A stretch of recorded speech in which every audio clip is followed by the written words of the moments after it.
serve ragionare dell'accesso a mare al Veneto e quindi il porto di Venezia, e serve ragionare dell'accesso all'Europa e quindi dal nostro punto di vista il prolungamento dell'A27 verso l'Austria e la Germania. Non possiamo certamente continuare a viaggiare su strade che sono ferme ancora a una progettazione di 70 anni fa. L'economia veneta del futuro e il suo export dipenderanno sempre di più dalle infrastrutture, per questo sbocco a nord, leggi anche prolungamento dell'A27 e potenziamento del porto di Venezia sono una priorità. Da qui il messaggio di Unioncamere del Veneto e CISL a Regione, Governo e Bruxelles perché la nuova programmazione tenga in considerazione il nord-est, territorio che rischia di perdere competitività rispetto al centro dell'Europa, ma anche all'asse lombardo-emiliano e al Brennero. Ci sono dei transiti molto importanti verso il Brennero, quindi il 70% della produzione italiana passa da quella parte lì.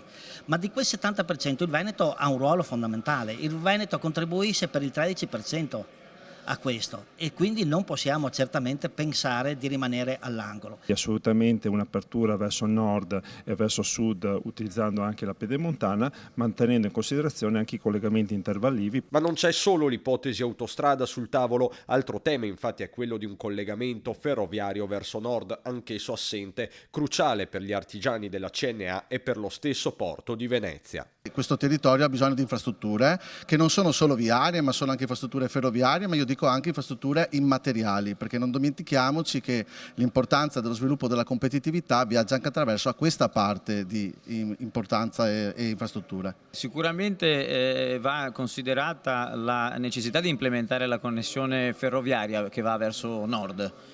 Questo è sicuramente la priorità e la necessità del futuro.